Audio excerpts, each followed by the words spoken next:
Kumusta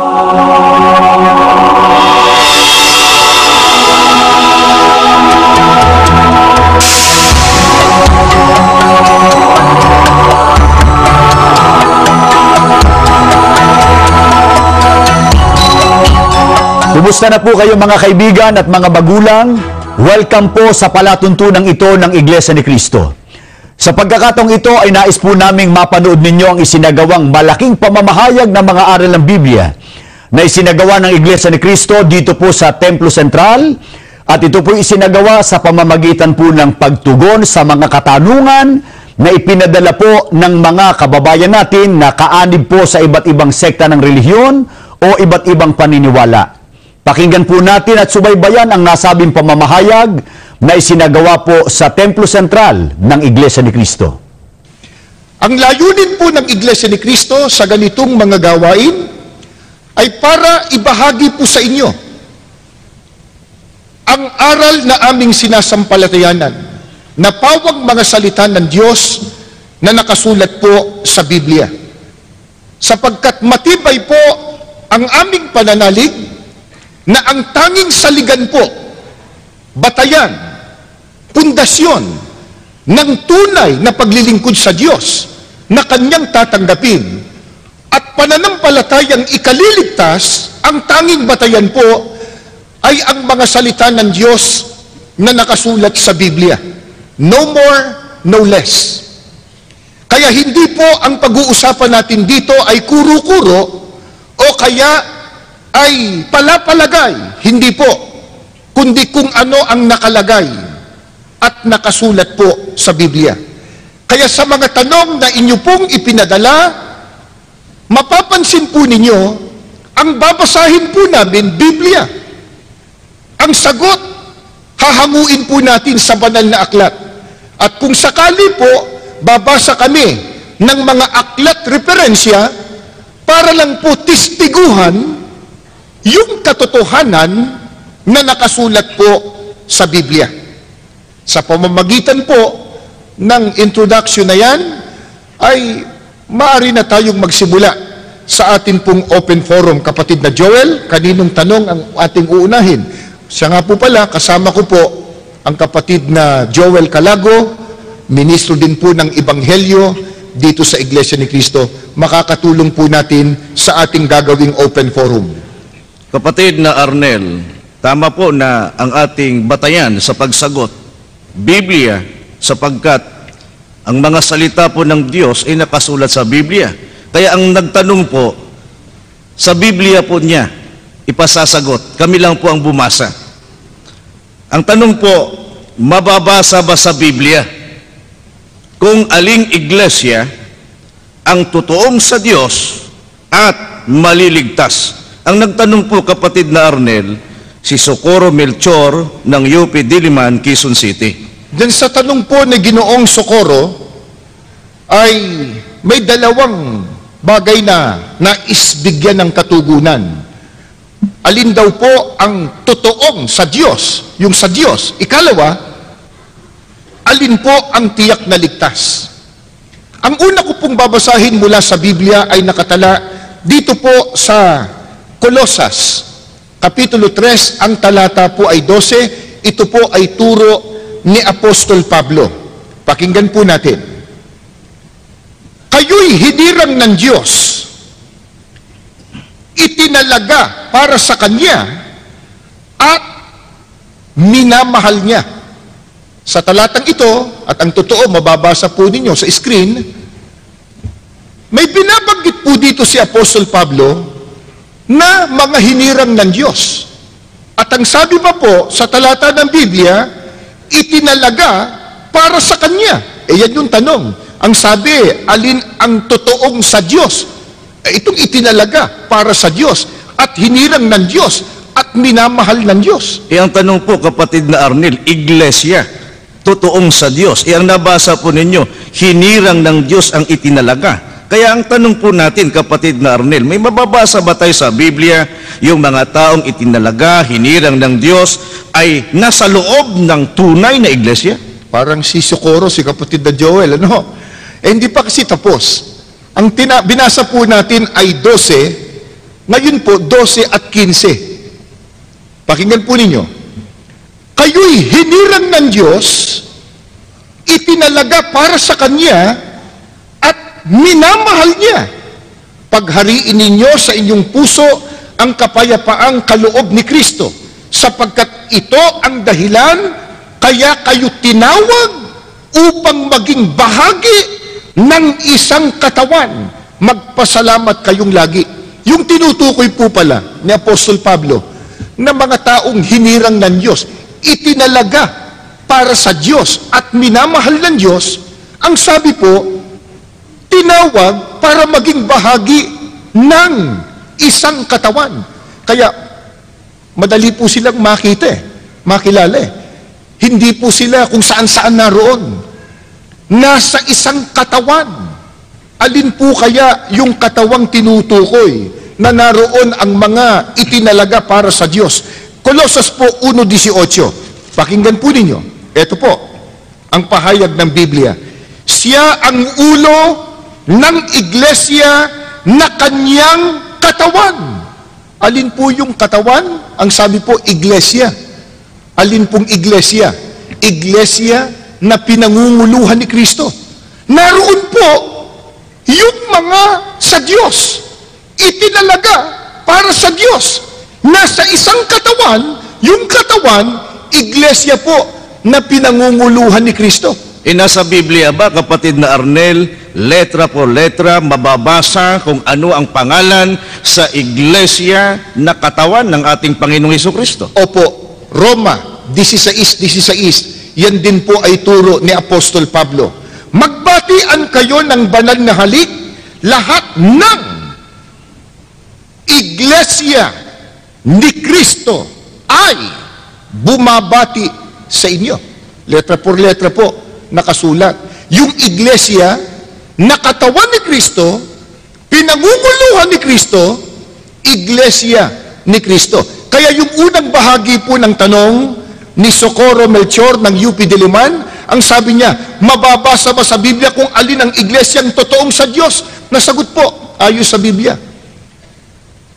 Yung mga hinirang ng Diyos, itinalaga para sa Diyos sa panahong Kristiyano po, nasa isang katawan na ang katawang yon, iglesia ni Kristo. Inoong ang ating Panginoong Hesukristo, kapatid na Arnel, nagturo, tiniyak ba ng ating Panginoong Hesukristo na ang mga kaanib sa kanyang iglesia o nasa loob ng iglesia ni Kristo, yun ay sa Diyos? Opo. Dito kapatid na Joel at mga mahal po naming mga panauhin, lalo na kay Socorro Melchor, ang babasahin ko naman po ay pangungusap mismo ng ating Panginoong Sukristo. Sa Juan 17:9 hanggang 11, idinadalangin ko sila, hindi ang sanglibutan, kundi ang lahat ng ibinigay mo sa akin, sapagkat sila'y iyo. Ang lahat ng akin ay iyo. Ang lahat ng iyo ay akin. At pararangalan ako sa pamamagitan nila. At ngayon, ako'y papunta na sa iyo. Aalis na ako sa sanglibutan, ngunit nasa sanlibutan pa sila. Amang banal, ingatan mo sila sa pamamagitan ng kapangyarihan ng iyong pangalan.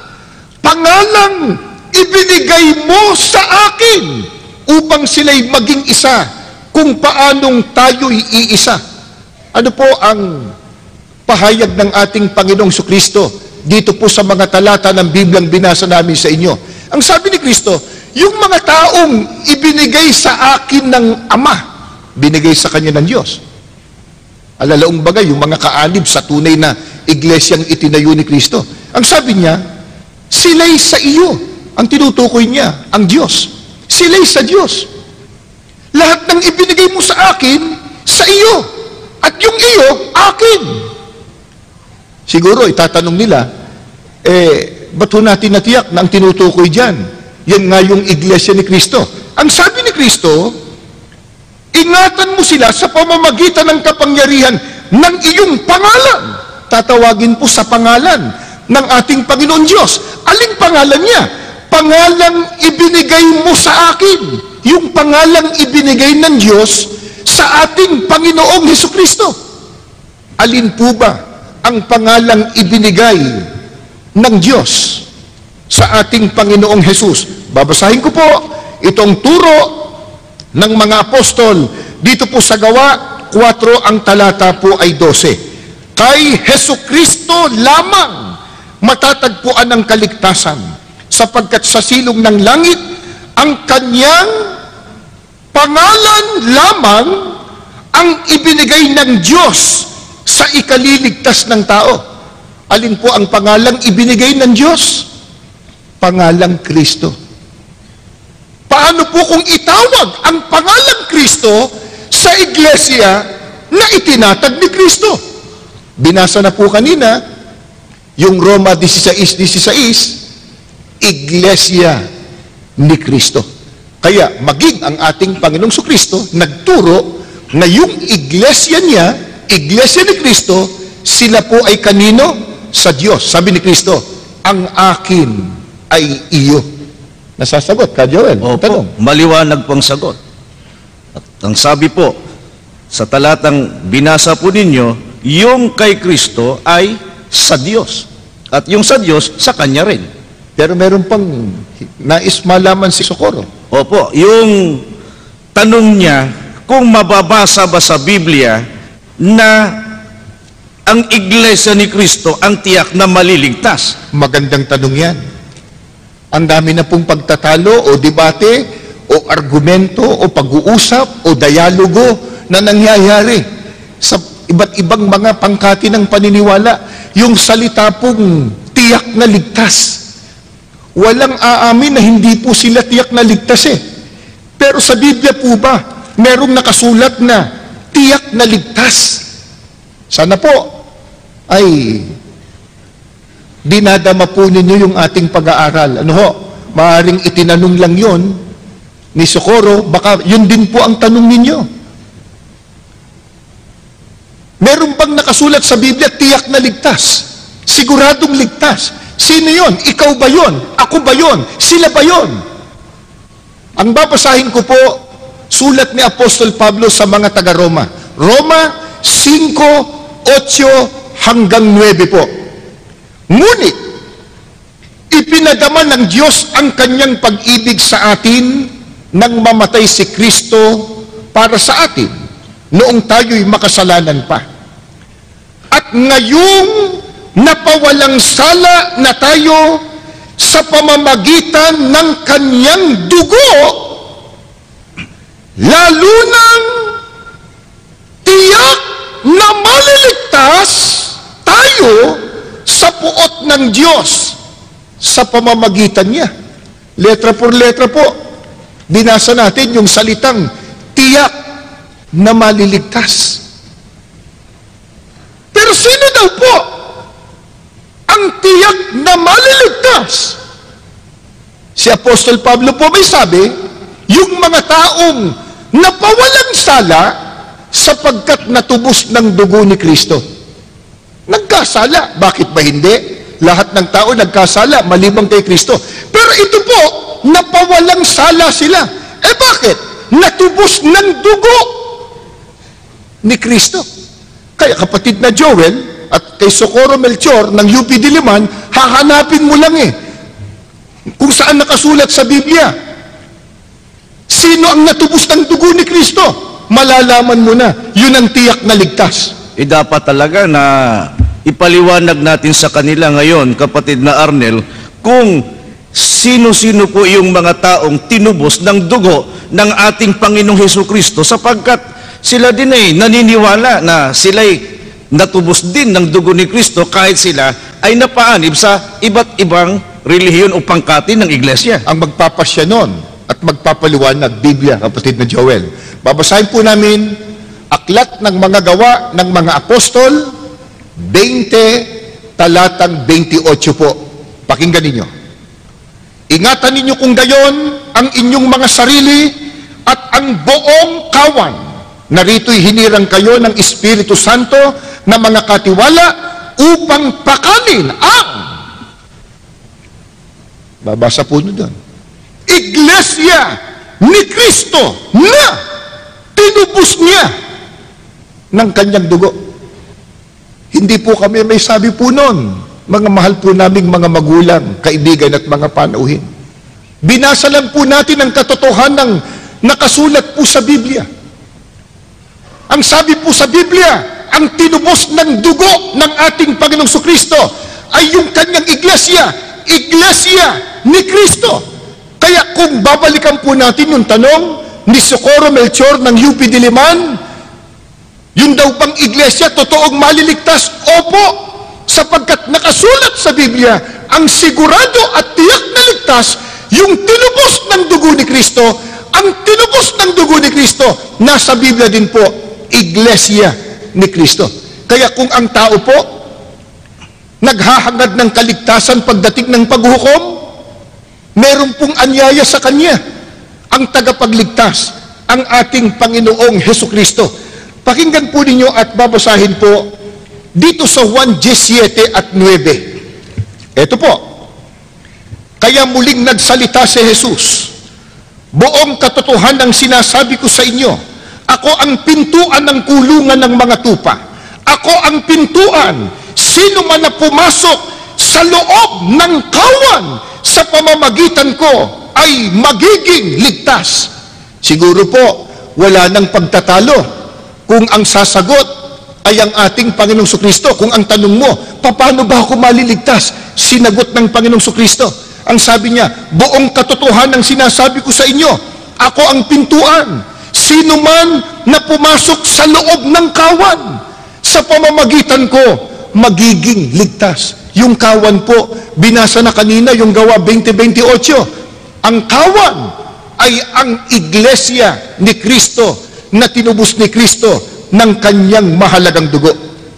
Kaya nasasagot po ang tanong na ipinadala ni Socorro Melchor ng UP Diliman, Quezon City. Totoo daw po ba, mababasa ba sa Biblia na ang iglesia ang totoong sa Diyos at maliligtas? Binasa po natin sa Biblia. At para makasama tayo doon, si Kristo po ang nag-iimbita, nag-aanyaya, nag-uutos sa lahat ng gustong maligtas. Pumasok tayo nakabilang sa kanyang kawan. Ang kawan po ay ang iglesia ni Kristo. Pero bago tayo pumalaot sa susunod na tanong, kapatid na Joel, meron lang po kaming nais na ipapansin pa.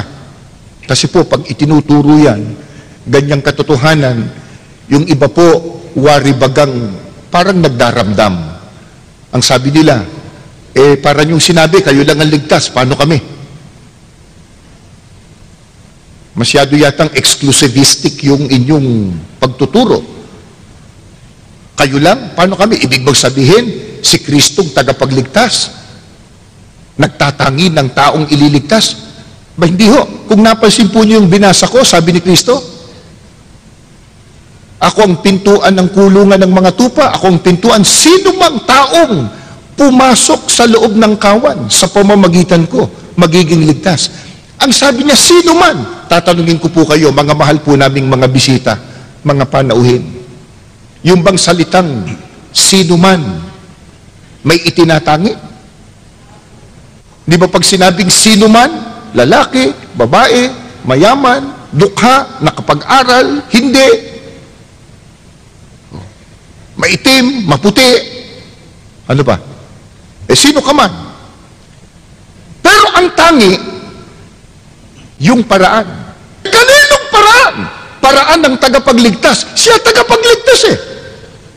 Ano paraan niya? Ang sabi niya, pumasok ka sa loob ng kawan sa pamamagitan ko, magiging ligtas. Ang kawan po, yung kanyang iglesia ni Kristo.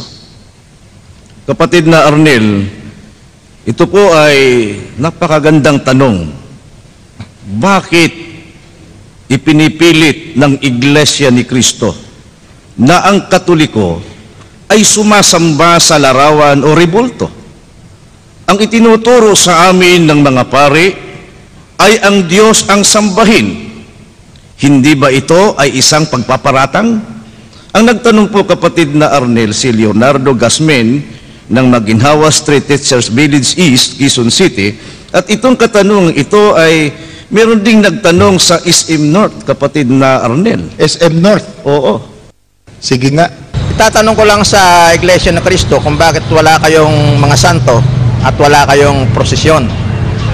Kasi nung January 9 ay mayroon kaming prosesyon dito sa Quiapo. Ang una pong tanong, ipinipilit daw po namin na ang kinagis ng relihiyon o Iglesia Katolika sumasamba sa larawan o ribulto. Wala daw pong ganon na itinuturo ang mga pare. Kaya kami daw po nagpaparatang. At pagkatapos yung napanood naman po natin, nagtanong nasa SM North pa siya. Ba't wala daw tayong prosesyon ng santo? Dahil daw noong Enero 9, may prosesyon po na ginawa sa Quiapo, yung kanilang puon na tinawag nilang Black Nazarene, na itim na Nazareno. Pagka black, itim talaga yan, kapatid na Arnel. Mga mahal po naming mga panauhin, mga kaibigan at mga kababayan, hindi po ginawa at hindi po gagawin ng Iglesia ni Cristo ang magbintang o magparatang. Kung sinasabi man po namin na ang kinagis ng relihiyon, ang Iglesia Katolika Romana, sumasamba sa larawan, alam po ba ninyong inuulit lang namin yung talagang sinabi po ng Iglesia Katolika sa pamamagitan ng kanilang mga pare? Sila po mismo, ang mga pare mismo, ang nagtuturo at nagsasabi na ang Iglesia Katolika sumasamba po sa larawan. Ano po katunayan? Babasahin ko po ang isang aklat Katoliko. Siya ang inyong pakinggan, ang aral na Katoliko. Ito po ay isinulat ng paring si Enrique Demond. Inilathala ng Catholic Trade School, may imprimatur at nihil obstat ni Jose Jovellanos, imprimatur ni Jose Bustamante. Babasahin ko po ito dito sa pahina 12. Ito po ang sabi ng pare, hindi po kami. Kung ating sinasamba ang larawan ni Kristong napapako sa krus, dinadasal natin, sinasamba kita, pinupuri Panginoon kong Heso Kristo. Hindi po kami may sabi nun. Sabi ng pare, sa kinagisang relihiyon daw, pag sinasamba nila ang larawan ni Kristo, di sumasamba nga sa larawan. At yung sinasabi nilang imahe na yun, hindi naman po yun ang ating Panginoon sa Kristo eh. Pero wag muna tayo doon. Doon po tayo sa issue. Nagpaparatang daw po Iglesia ni Cristo pag sinasabing ang Katoliko sumasamba sa larawan. Dito po, sa aklat ay sinulat ng pare, sinasabi nila, sumasamba sila sa larawan. Hindi lang yan. Ito pa po, munting aklat Katoliko. Ang pamagat po ay katisismo. Ito po ay tinagalog ng paring si Luis de Amezquita. Pakinggan po ninyo ang kanyang sinasabi dito sa pahina 79 pagkatapos po at 82. Pagbangon mo sa banig, sabi, natutulog ka, gusto kasi banig noon eh, no? Ngayon, hindi na yata uso banig eh. Pagbangon mo sa banig, agad kang manikluhod sa harap ng isang krus o isang mahal na larawan. Bakit daw? Ituloy natin. Kung maninikluhod ka sa tapat ng altar, magwika ka ng ganito, sinasamba kita. Hindi po kami may sabi. Dito po sa aklat sinulat ng pare, ang utos, pagbangon mo sa banig, ni hindi ka pa daw nakapaghihilamos o nakapagmumumog. Agad ka na daw manikluhod sa isang larawan o sa isang krus. At pagka nakaluhod ka, ang sabi ng pare, sabihin mo, sinasamba kita. And totoo, doon pa lang ka, Joel, sa aktwasyon, nakaluhod. At doon sa sinasabi, halata mo na kahit itanggi pa hindi kami sumasabat. Ba't ka nakaluhod? Hindi kami kami sumasamba. Ba't sinasabi ng bibig mo, sinasamba kita? At sa Biblia po, yung pagluhod, katumbas dun, pagsamba eh. Ito po, babasahin ko po itong Awit 95. Ang talata po ay 6. Pakinggan po ninyo. O magsiparito kayo, tayo'y magsisamba at magsiyukod. Tayo'y magsiluhod sa harap ng Panginoon na may lalag sa atin. Yung pagluhod, katumbas pagsambe. Ano po sabi ng pare? Pagbangon mo sa banig, agad kang lumuhod sa isang larawan o krus. Pagkatapos magwika ka, sinasamba kita. Hindi lang yan. Ito po, isang aklat Katoliko. Catechism of Christian Doctrine. Nilathala po ng De La Salle College. Alam natin, ang De La Salle College sa isang paaralang Katoliko. No? Catechism of Christian Doctrine. Babasahin ko po, ayon na sa pagkakaliwat sa ating wika, sa pahina 95 po. Ito po ay tanong-sagot. Number 13, ang pagsamba ba sa mga santo ay ukol lamang sa kanilang katauhan? Sagot, hindi. Sumasaklaw din ito sa kanilang mga relikya at mga larawan. 14, anong tinatawag nating mga relikya? Tinatawag nating mga relikya, una, ang mga labi ng katawan ng isang santo na pinapaging banal o inihanda sa pagiging banal ng iglesia. Iglesia Katolika yon. Ikalawa, ang mga bagay na naging pag-aari ng mga santo o yaong napadaiti sa kanilang mga katawan, tulad ng kanilang kasuotan, mga ataol at iba pa. 15, dapat ba nating sambahin ang mga banal na larawan?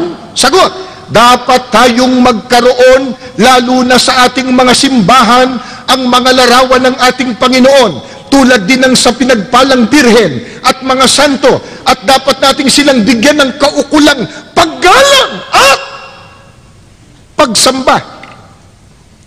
Nagpaparatang po ba kami kung sabihin po natin ang Iglesia Katolika Romana sumasamba sa larawan? Hindi po.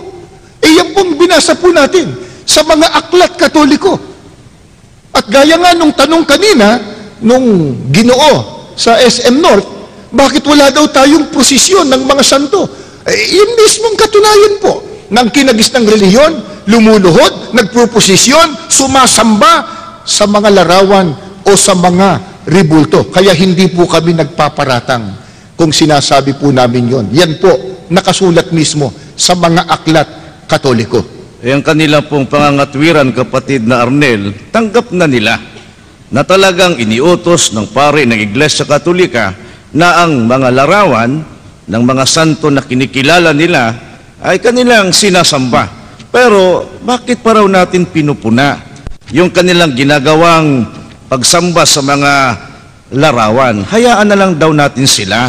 Kung tayo naman po ay nagmamahal sa ating kapwa, bakit pa raw pinupuna natin sila? Ang totoong pagmamahal at pag-ibig sa kapwa, kapatid na Joel, hindi ka papayag na siya'y mapahamak. Kung totoong mahal mo ang kapwa mo, hindi ka papayag, mapasama siya. Ba't ganun po ang sinasabi namin? Yung po pang pagsamba sa larawan, sa ribulto, o anumang imahin, ikabubuti ba o ikasasama? Ang babasahin ko po, Biblia na. Ito po ang pahayag ng Panginoon Diyos. Exodo Kapitulo 20, talatang 1, pagkatapos po ay 3 hanggang 5. Ito ang sinabi ng Diyos. Huwag kayong magkakaroon ng ibang Diyos maliban sa akin. Huwag kayong magkakaroon ng Diyos-Diyusan o kaya'y larawan o ribulto ng anumang nilalang na nasa himpapawid, nasa lupa o nasa tubig. Huwag kayong yuyukod o maglilingkod sa alinman sa mga Diyos-Diyusan yan, sapagkat akong Panginoon ay mapanibughuin. Parurusahan ko ang lahat ng aayaw sa akin, pati ang kanilang mga anak, hanggang sa ika-4 na saling lahi. Napakabigat po palang kasalanan sa harap ng Diyos. Yung pagsamba sa mga larawan, imahin o ribulto. Bakit? Ang Diyos mismo nagbawal. Ano sabi niya sa tao? Huwag kayong magkakaroon ng ibang Diyos maliban sa akin. Paano po ba nagkakaroon ng ibang Diyos ang tao maliban sa tunay na Diyos? Ang sabi ng Diyos, huwag kayong magkakaroon ng mga larawan, ng mga ribulto, ng kahit anong uring nilalang pagkatapos sasambahin at paglilingkuran. Mga magulang at mga mahal po naming mga panauhin at kaibigan, yung pong larawan, yung ribulto per se, hindi po masama. Meron tayong mga larawan ng ating mga magulang para maalaala natin sila, mga mahal natin sa buhay. May mga ribulto tayo ng mga bayani para natin gunitain ang kanilang kabayanihan. Pero alin po yung tinutukoy po ng Panginoon Diyos na masama? Pagka yung larawan, pagka yung imahen, pagka yung ribulto, niluhuran mo na at sinamba. Gaano kasama yun? Sabi ng Diyos, parurusahan ko kayo. Kaya kung pinupo naman po natin, hindi lang naman pong kinagis ng relihiyon, lahat ng uri ng paniniwalang sumasamba sa mga Diyos-Diyusan o larawan, pinupuna po natin, hindi po para sila po'y tulig sa inlang. Hindi po. Hindi po para saktan ang damdamin nila, kundi ang nag-uudyok po sa amin, ang tao sa pusong pag-ibig at pagmamalasakit, huwag po nilang gagawin yon. Magagalit ang Diyos, parurusahan ng Diyos ang sinuman na sasamba at maglilingkod sa mga larawan o sa mga Diyos-Diyusan. Kung halimbawa, kapatid na Arnel, ang kanilang pangangatwiran, yung pagsamba namin sa mga larawan, ipinatutungkol namin yan sa tunay na Diyos. Kaya papayag ba ang Diyos, kapatid na Arnel, sa Biblia po, na kung tayo po'y sasamba sa Kanya, dadaan pa tayo sa mga larawan? Una, walang ganung utos ang Diyos, kapatid na Joel. Sabi nga niya, huwag kang gagawa ng larawan at ribulto o imahin pagkatapos luluhuran mo at paglilingkuran. Pero, sagupain natin yung tanong, ang Diyos ba pumapayag na yung kanyang kalwalhatian ibigay niya sa larawang inanyuan? At sasabihin ng tao, hindi naman talaga yung larawan ng aming sinasamba, kung nakaluhod man kami doon, para sa Diyos yun. Ito sabi ng Diyos, ang babasahin ko po, Biblia, Isaias 42, ang talata po ay 8. Pakinggan po ninyo. Ako ang Panginoon, na siyang aking pangalan at ang aking kalwalhatian ay hindi ko ibibigay sa iba o ang akin mang kapurihan sa mga larawang inanyuan.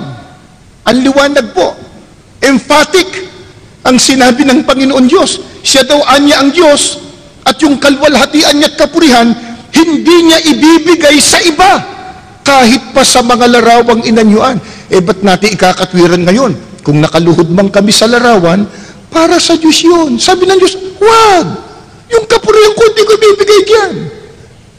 Para maintindihan po natin sa isang ganitong paliwanag, kapatid na Joel, halimbawa, at sino man yung nagtanong, si Leonardo Gasmen, merong mag-asawa, medyo nagkagalit.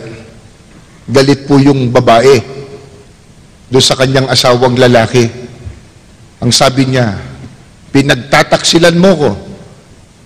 Nakita ko, may kasama kang ibang babae. Holding hands pa kayo.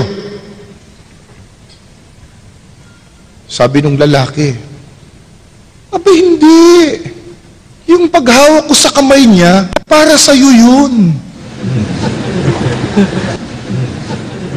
Kung nakaluhod man kami sa larawan, hindi talagang yung larawan, para sa Diyos yun.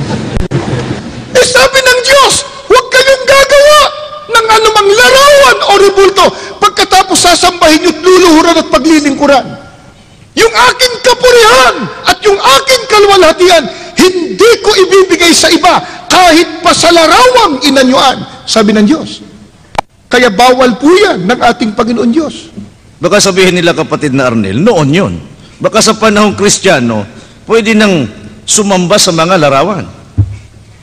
Talagang ayaw bumitiw. Ayaw bumitiw Noon daw pwede, bawal. Pero ngayon, pwede na daw po. Ang babasahin ko po, panahong Kristiyano. Tayo po ngayon, nasasaklaw ng tinatawag na panahong Kristiyano. Christian era.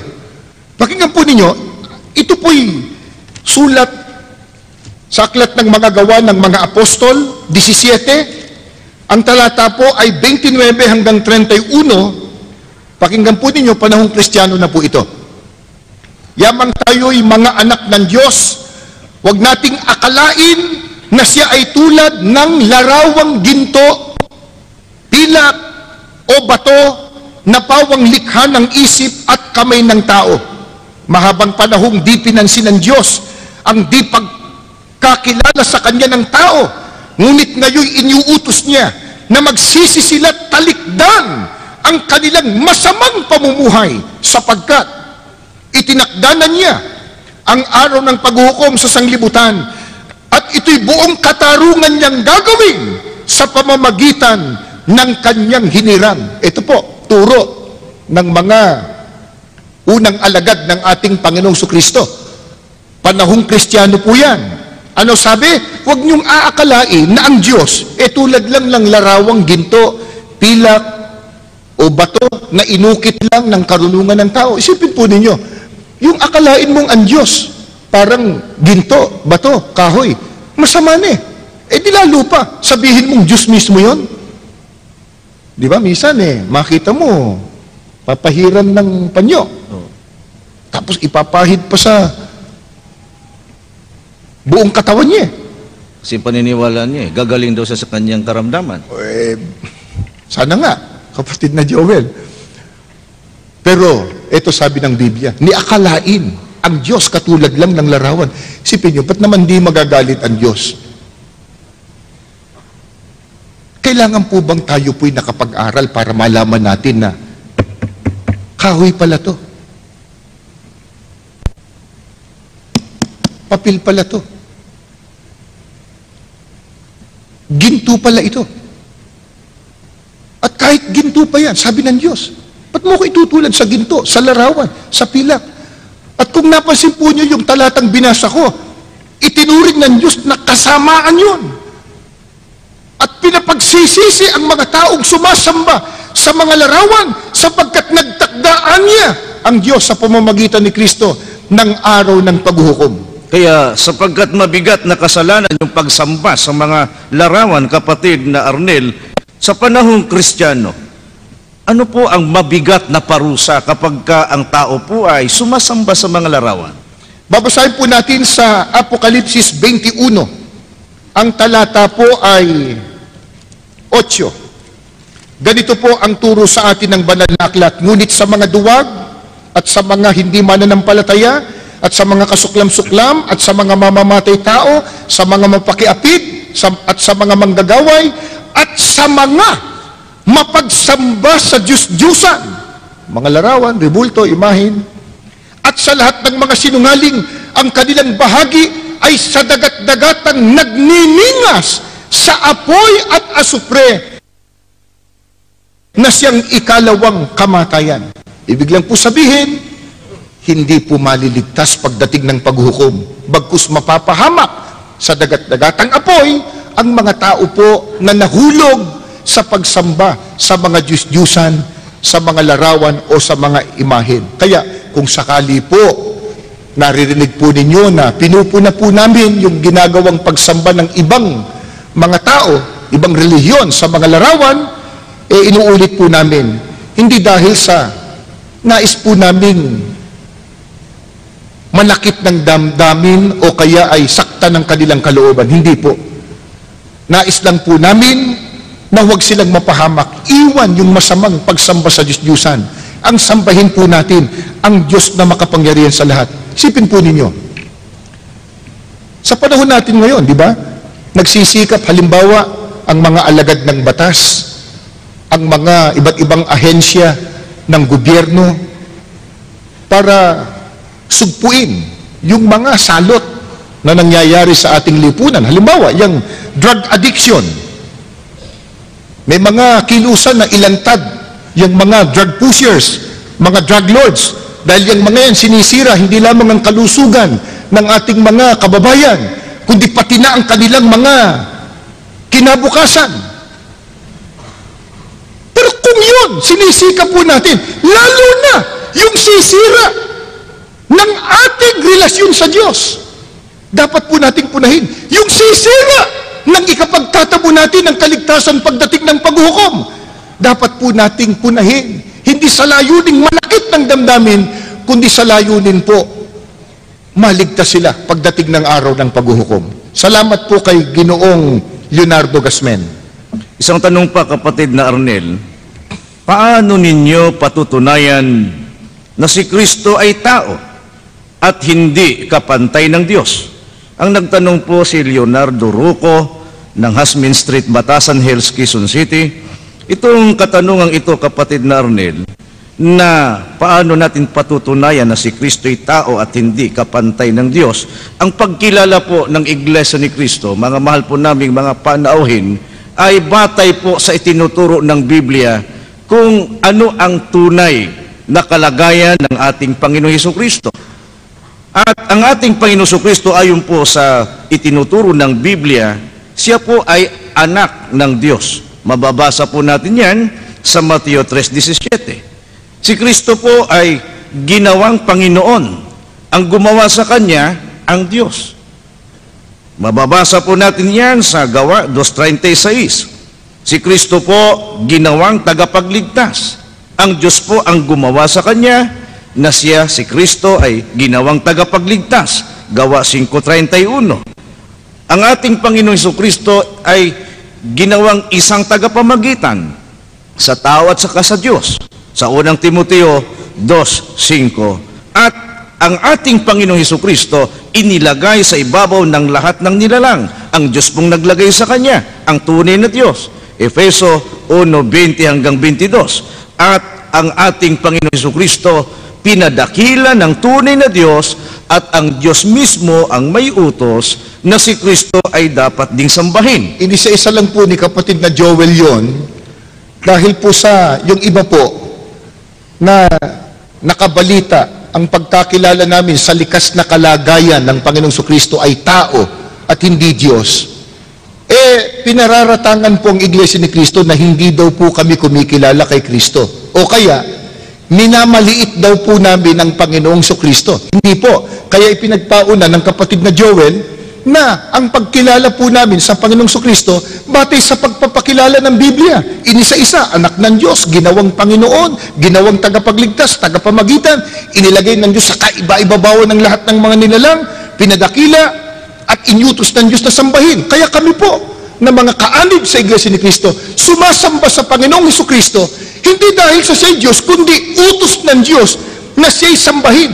Pero, kung ang pag-uusapan, yung likas na kalagayan niya, gaya ng tanong ni Leonardo Ruco ng Batasan Hills, mapatutunayan daw ba talagang si Kristo ay tao batay sa Biblia? Opo, Juan 8:40. Ito po ay pangungusap mismo ng Panginoong Hesukristo. Ito po, ngunit ngayoy pinagpipilitan ninyong patayin ako na isang taong nagsasalita sa inyo ng katotohanang narinig ko sa Diyos. Siguro naman, kumbaga, sa kasabihan nga nila, tapos na boxing dapat dito Kasi si Kristo po mismo nagsasalita Ano sabi niya? Ako na isang tao. Di tapos na, usapan dapat. Siya may sabing siya tao Anong uring tao siya? Na isang taong nagsasalita sa inyo ng katotohanan na aking narinig sa Diyos. Kasama sa katotohanan, yung sinabi niya na siya'y tao. Ba't po magagalit yung iba pag sinabi po namin si Kristo'y tao? Sa likas na kalagayan, siya may sabi. At hindi lamang po ipinakilala niya na siya ay tao sa likas na kalagayan, pinatunayan pa niya, hindi siya ang Diyos. Naiba siya sa Diyos. Sapagkat ang sabi niya, isang taong nagsasalita sa inyo ng katotohanang narinig ko sa Diyos. Iba po ang Diyos na napakinggan ng taong si Kristo.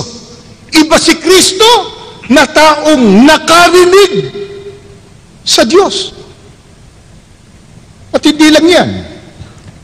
Nang iwan ni Kristo ang mga apostol, umakyat na po siya sa langit. sa piling ng tunay na Diyos, ng Ama. Naiwan po mga apostol dito sa lupa. Ano ipinangaral ng mga apostol? Kung ano ang tunay na likas na kalagayan ni Kristo. Dito po sa unang Timoteo 2:4 hanggang 5, babasahin ko po sa inyo. Ito po. Nais ng Diyos na ang lahat ay maligtas at malaman ang buong katotohanan na ito nga ay meron lamang isang Diyos at si Kristo Jesus ang tanging makapaghahatid sa atin sa Diyos. Si Jesus ay totoo ngang tao at ibinigay niya ang kanyang sarili upang iligtas tayong lahat. Ito sabi ng mga apostol. Ano sabi? Si Kristo ay totoo ngang tao. Pag sinabi mong hindi siya tao, yun ang hindi totoo. Alin po ang totoo? Yung sinabi ni Kristo at itong ipinangaral ng mga apostol. Meron silang sinasabi ka Joel Ang sabi po nila, kapatid na Arnel, mayroon bang mababasa sa Biblia na mismo ang Diyos nagpapatunay na si Kristo'y tao sa kalagayan? Meron tayong mababasa niya. At hindi lang yan, ang isa pang sinasabi nila, kapatid na Joel, kung hindi Diyos si Kristo, ba't anya nakagagawa ng himala o milagro? Huwag po nating kalilimutan, kahit ang dyablo gumagawa ng milagro para dayain ng tao Pero tunay bang Diyos yun? Ang mga propeta, ng mga nauna, panahon ng mga magulang, panahon ng mga propeta, nakagawa din ng mga milagro. Ibig ba sabihin, Diyos sila? At ang totoo, ang mga apostol man, gumawa din ng milagro. Pero ibig ba sabihin, Diyos din sila? Darami ang Diyos pagka ganon. Pero, ang tanong, kung si Kristo man po na ating Panginoon, nakagawa ng mga himala, kababalaghan, milagro, ano lamang pong ibinabadya nun? Ibig bang sabihin siya'y Diyos? Ito po, babasahin ko po sa Gawa 2:22. Ganito po ang turo ng banal na kasulatan. Mga lalaking taga-Israel, pakinggan ninyo ang pananalitang ito. Si Jesus na taga Nazaret, taong pinatunayan sa inyo ng Diyos sa pamamagitan ng himala at mga kababalaghan at mga tanda na ginawa ng Diyos sa gitna ninyo sa pamamagitan niya, gaya ng alam na ninyo. Ang gumawa pala noon, sino po? Ang Diyos. Kinasangkapan lang ang ating Panginoong Hesus Kristo sa pamamagitan ni Kristo. Pero namamalagi po, ang sabi, anong likas na kalagay ni Kristo? Taong pinatunayan ng Diyos. Hindi sinabing Diyos na pinatunayan ng Diyos. Magiging dalawa Diyos. Si Kristo, taong pinatunayan ng Diyos sa pamamagitan anyo ng mga himala at kababalaghan ng gumawa ang Diyos sa pamamagitan ng ating Panginoong Hesus Kristo. Imari sabihin nila, kapatid na Arnel, baka po pinapayagan na ang tao ay maging Diyos. Sila may sabi nun. Pero yan bang sabi ng Diyos? Basahin po natin dito sa Ezekiel 28. Ang talata po ay 2. Ganito po ang itinuturo ng banal na kasulatan. Ito po, anak ng tao, sabihin mo sa prinsipe na sa Tiro, ganitong sabi ng Panginoong Diyos, sapagkat ang iyong puso ay nagmataas at iyong sinabi, ako'y Diyos. Ako'y nauupo sa upuan ng Diyos sa gitna ng mga dagat. Gayunman, ikaw ay tao at hindi Diyos. Bagaman iyong inilagak ang iyong puso na parang puso ng Diyos. Ito sabi ng Diyos sa tao, kahit sino pong tao.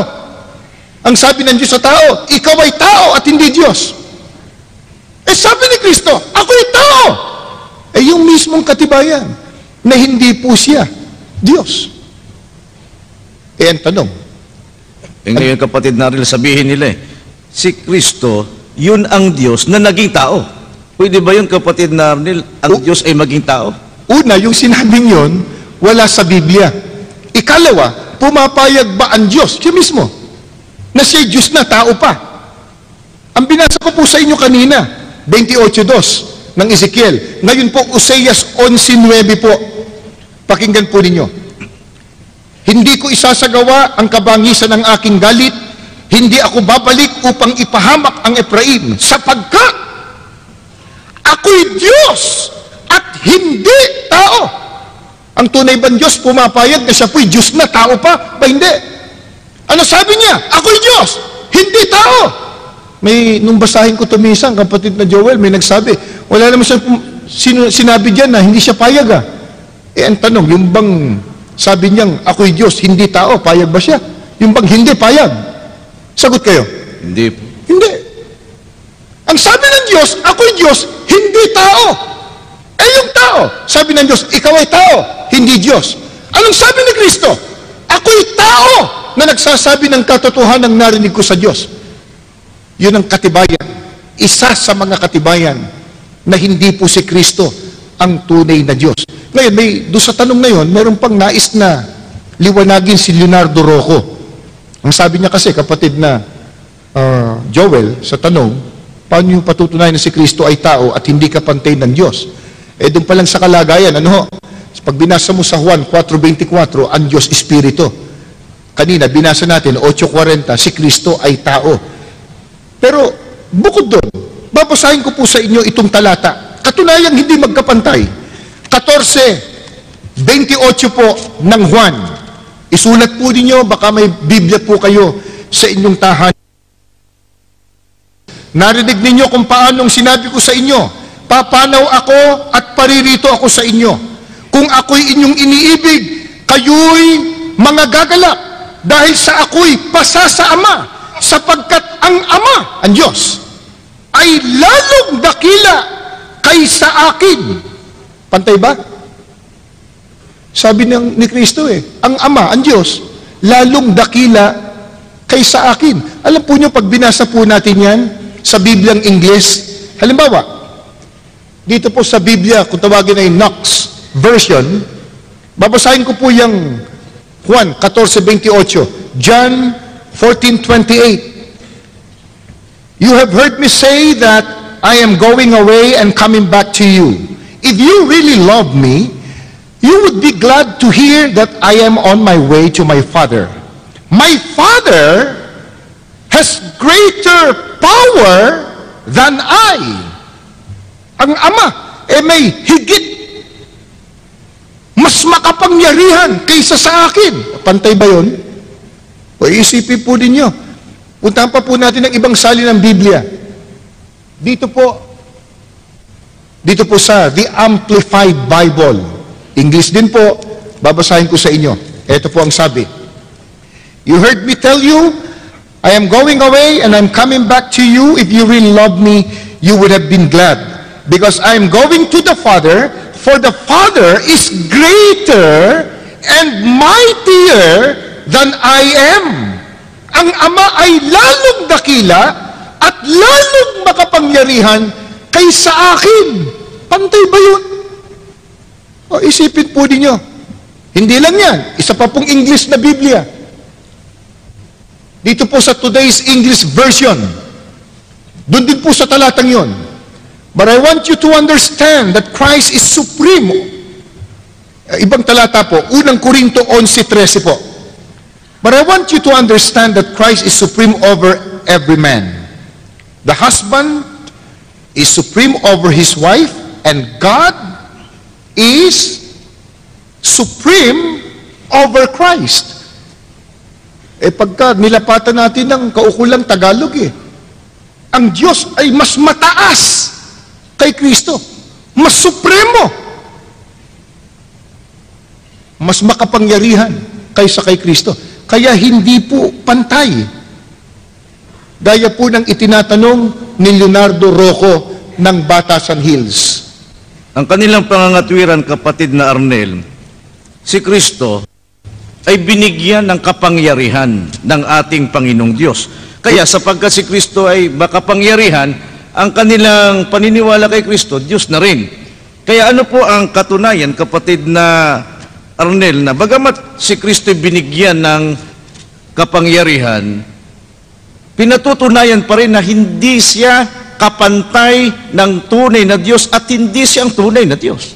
Doon pa lang sa sinabi mo, kapatid na Joel, na si Kristo binigyan ng kapangyarihan ng Diyos. Kung si Kristo Diyos, meron bang Diyos na binibigyan ng kapangyarihan kaya lang nagkaroon ng kapangyarihan? Di ba? Ikala mo, di ba mas mataas yung nagbigay ng kapangyarihan sa Kanya? Pero gayon pa man, kahit binigyan ng kapangyarihan si Kristo, ano ang katunayan? Hindi po ibig sabihin doon Diyos na rin siya. Pakinggan ninyo ang babasahin ko po, unang Korinto 15:27 hanggang 28 po. Ganito ang sinasabi ng kasulatan: ang lahat ng bagay ay lubusang pinasuko sa Kanya ng Diyos, ngunit sa salitang lahat ng bagay, maliwanag na hindi kasama rito ang Diyos, na siyang naglagay ng lahat ng bagay sa ilalim ng kapangyarihan ni Kristo. At kapag ang lahat ay nasa ilalim na ng kapangyarihan ni Kristo, ang anak naman, si Kristo, ang paiilalim sa kapangyarihan ng Diyos, na naglagay ng lahat ng bagay sa ilalim ng kapangyarihan niya. Sa gayon, lubusang maghahari ang Diyos sa kalahat-lahatan.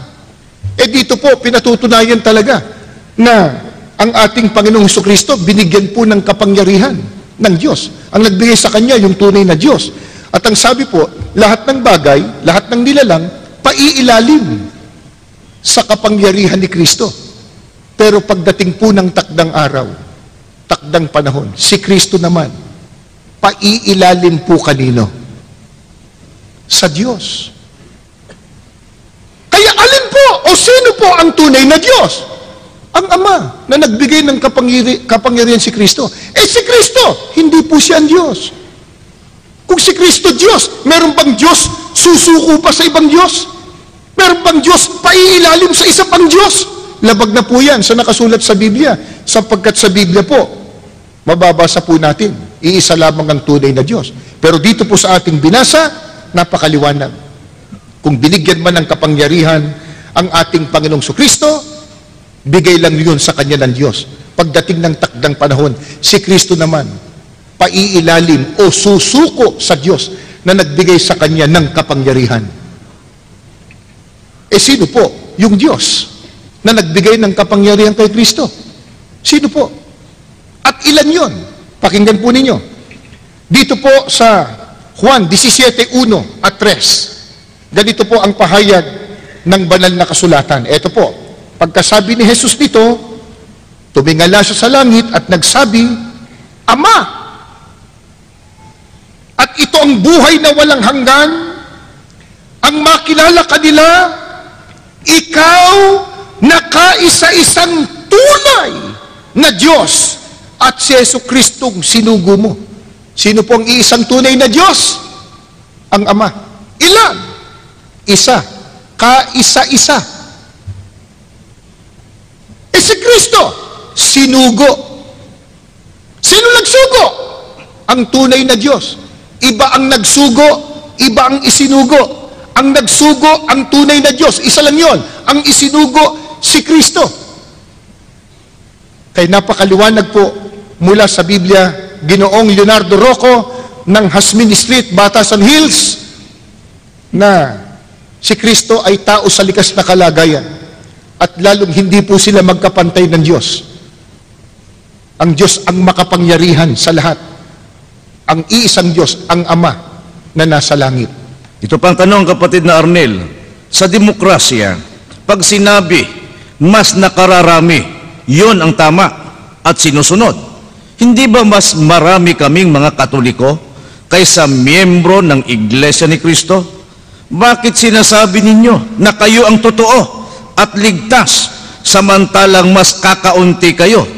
Ang nagtanong po si Laila Santos ng UP Diliman, Quezon City, at ito po ay meron ding kinunan natin ng videotape sa West Avenue, Quezon City, kapatid na Arnel. Panoorin nga po natin. Kasi Sheila Sanchez, isang Katoliko, tanong ko lang sa iglesia, since it's a common belief na pag mas marami, yun ang tama at sinusunod, since marami ang mga Katoliko, ibig ba sabihin nun kami yung tama at mas totoo? Kasi palasak yung paniniwalang the voice of the people is the voice of God. Sabi nila, no? Sabihin, pag mas marami daw, yun daw po ang totoo at yun daw po ang tama. Hindi po natin matatanggap ang ganung paniniwala. Hindi po porket mas marami ang naniniwala sa isang paniniwala, yun na po ang totoo. Halimbawa po, noon po, hindi pa maunlad ang siyensya, ang agham. Ang paniniwala po ng marami, ang mundo flat. Di ba? Ang mundo flat. Porque ba't halos lahat ng tao noon, sa panahong yun, yun ang paniniwala. Yun na po ang totoo. Napatunayan. Ngayon, ano po ang mundo? Ano po? Bilog. Bilog. Ang totoo, pag binasa mo sa Biblia, sa Isaiah 40:22, mababasa mo talaga, kahit hindi pa naiimbento teleskopyo, kahit hindi pa nakapag-circumnavigate ang tao sa mundo, basahin lang ang Biblia. Nakasulat doon na ang mundo po bilog . He that sitteth in the circle of the earth, sa King James Version, siya na nakaupo sa balantok o kabilugan ng mundo. Pero noon po, ang paniniwala ng marami, ang lupa o ang mundo, flat. May paniniwala pa noon, ang mundo daw, may tukod, at may lumitaw pa. Yung tinatawag na Greek mythology, ang mundo daw, pasan-pasan ni Atlas. Yan paniniwala ng marami noon. Dahil ba sa marami ang naniniwalang ganon, totoo na yon? Hindi ho. Ngayon, yung po bang pagiging marami sa bilang, katibayan ng pagiging totoo, yun ang tanong ni Sheila Sanchez common belief daw, at pagkatapos, tanong ni Laila Santos, sa demokrasya, pag mas marami, yun ang totoo. Eto ho, patutunayan po natin na hindi gayon kung ang pag-uusapan, sino ang sa Diyos, alin ang tunay na sa Diyos, alin po ang maliligtas. Ang babasahin ko po ay Deuteronomio, Kapitulo 7. Ang talata po ay 6-8. Sapagkat ikaw ay isang banal na bayan sa Panginoon mong Diyos. Pinili ka ng Panginoon mong Diyos upang maging bayan sa kanyang sariling pag-aari, na higit sa lahat ng mga bayan na nasa ibabaw ng balat ng lupa. Hindi kayo inibig ng Panginoon, ni pinili kayo dahil sa kayo'y marami sa bilang kaysa alinmang bayan, sapagkat kayo ang pinakamaliit sa lahat ng bayan, kundi dahil sa inibig kayo ng Panginoon at dahil sa kanyang tinupad ang sumpa na kanyang isinumpa sa inyong mga magulang, ay inilabas kayo ng Panginoon sa pamamagitan ng makapangyarihang kamay at tinubos kayo sa bahay ng pagkaalipin mula sa kamay ni Paraon na hari ng Ehipto. Ang tinutukoy po dito, ang bayang Israel noon. Bakit po sila naging sa Diyos? Ba't sila ang pinili ng Diyos? Dahil ba sila ang mas nakararami? Sabi po ng Biblia, hindi kayo inibig ng Panginoon, hindi pinili kayo dahil marami kayo sa bilang. Ang totoo nga, kayo nga pinakamaliit O paano ngayon yung tanong ni Sheila Sanchez at saka ni Laila Santos? Pag marami daw, sila daw ang tama. Mali na yan, dito sa nakasulat sa Biblia. Alin ang tama? Yung nasa Biblia. Noon, ang Israel po, pinili ng Diyos, hindi dahil silang marami. Sila nga ang pinakamaliit noon. At ang totoo, nang silang piliin ng Diyos, ano ang naging katangian nila? Babasahin ko po sa 2 Hari, 5 ang talata po ay 15. At siya'y bumalik sa lalaki ng Diyos, siya at ang buong pulutong niya, na Paraon at tumayo sa harap niya At siya nagsabi, narito ngayon aking talastas na walang Diyos sa buong lupa kundi sa Israel. Noon po, dahil sa sila ang pinili ng Diyos, wala nang ibang bayan pa na may tunay na Diyos, ang sabi ng Biblia, kundi ang Israel. Kaya kapatid na Arnel, hindi po ang pagbabatayan yung dami sa bilang, kundi kung sila ay pinili ng ating Panginoong Diyos, bagamat silang kaunti sa bilang, sila po ang may karapatan na maglingkod sa tunay na Diyos.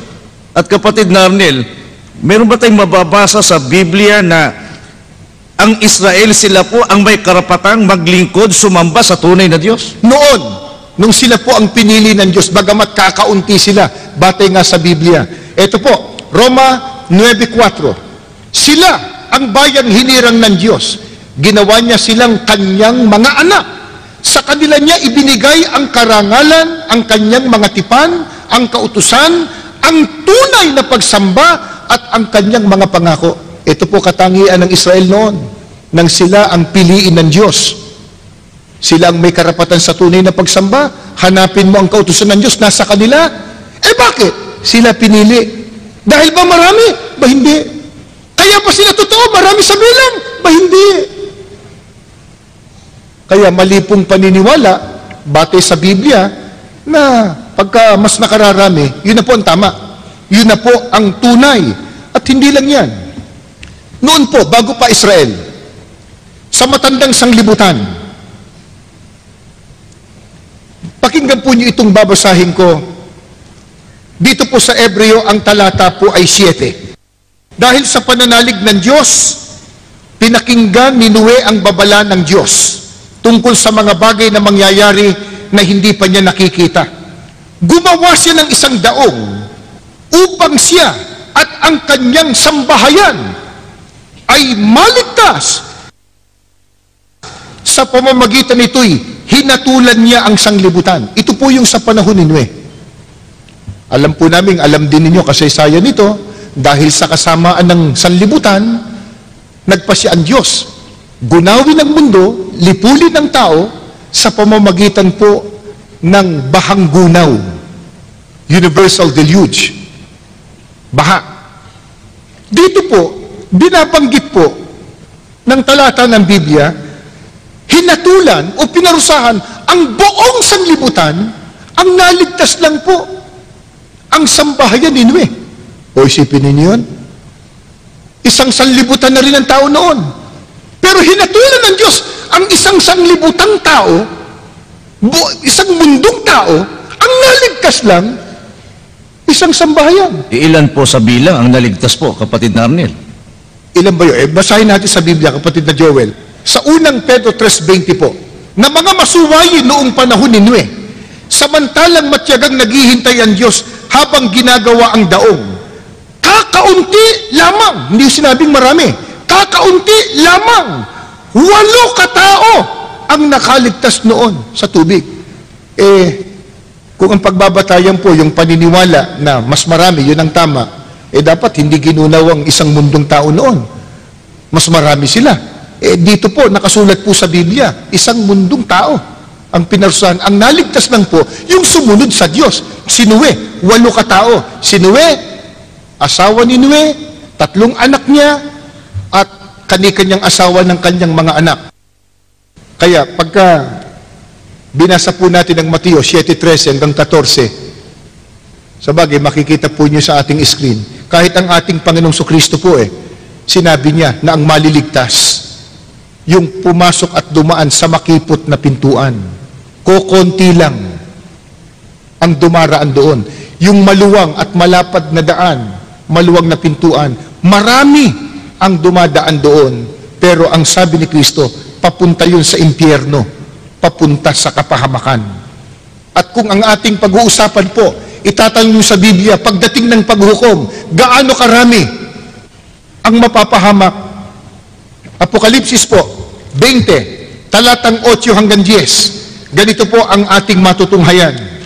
At lalabas upang dumaya sa mga bansa na nasa 4 na sulok ng lupa, sa Gog at sa Magog, upang tipunin sila sa pagbabaka na ang bilang nila ay gaya ng buhangin sa dagat. Pag itinuloy ko pa po pagbasa, yan po yung mga parurusahan pagdating ng araw ng paghuhukom. Gaano po karami mapapahamak? Kasi dami ng buhangin sa dagat. Dumakot ka lang ng isang dakot, di mo na mabilang eh. Kaya hindi po ibig sabihin, yung preponderance in number o superiority in number, yun ang katunayan ng pagiging totoo. Hindi po. Para maligtas ang tao, dapat sundin ang utos ni Kristo. Binasa na po kanina, pumasok tayo sa kanyang kawan, ang kawan niya, yung iglesia ni Kristo na tinubos niya ng kanyang mahalagang dugo. Siguro, kapatid na Joel, pumalaot na tayo doon sa magtatanong sa main name, at masyado tayong gagabihin. Meron po tayong isang pagbibigyang magtatanong na personal. Sige po, sino po yun? Sige po. Magandang gabi po. Magandang gabi po. Ako po si Roger Bangawang, isang Katoliko. Ang katanungan po ay ganito, bakit ang kapatiran sa loob ng iglesia hindi nagsasign of cross? Salamat po. Salamat po. Salamat po sa inyong katanungan, Ginoong Roger. Bakit daw po ang mga kaanib sa Iglesia ni Cristo ay hindi nagsasign of the cross? Kaya po nang naipagpauna namin sa inyo, ang batayan po o saligan ng Iglesia ni Cristo sa paglilingkod sa Diyos kung ano nakasulat sa Biblia. Wala pong utos ang Diyos na gawin yun. Bagkus, dahil ang nagsasign of the cross ay ang kinagisnang relihiyon. Tanungin natin sila, ano ba yon? Bakit nila ginagawa yon? Babalikan ko po itong Aklat Katoliko, siyang inyong pakinggan, Aral Katoliko. Sa pahina 11, ito po sabi niya, ang tanda ng Santa Cruz ay siyang tanda ng taong Katoliko. Ang paraang ginagawa sa paggamit ng Santa Cruz ay dalawa, mag-antanda at ang mag-krus. Ang pag-aantanda ay ang paggawa ng 3 krus ng hinlalaki ng kanang kamay ang unay sa noo.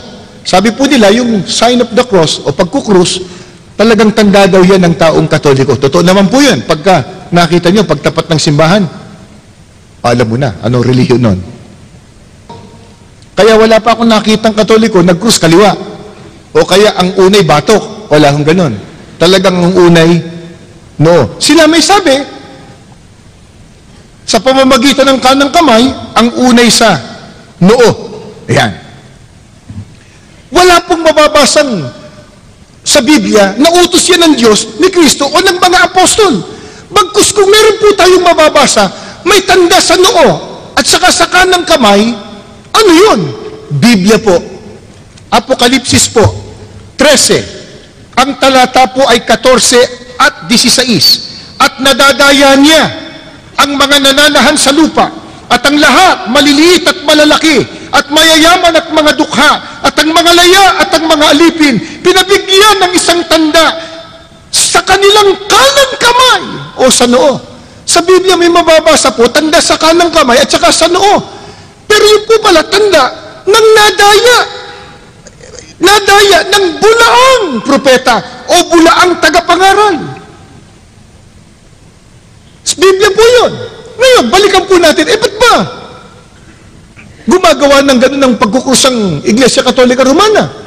Totoo ba yung sinasabi nila na pag ginawa mo daw yun, malalayo ka sa maligno, sa multo, sa masama?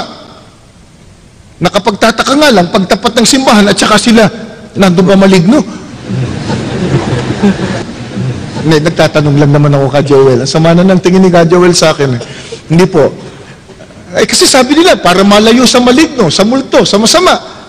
Bakit pagtapat nga ng simbahan, saka nagkukrus? Pero eto ho, ang babasahin ko pong aklat, kilalang kilala ninyo. Ito po yung pagbinasa ng kinagis ng relihiyon.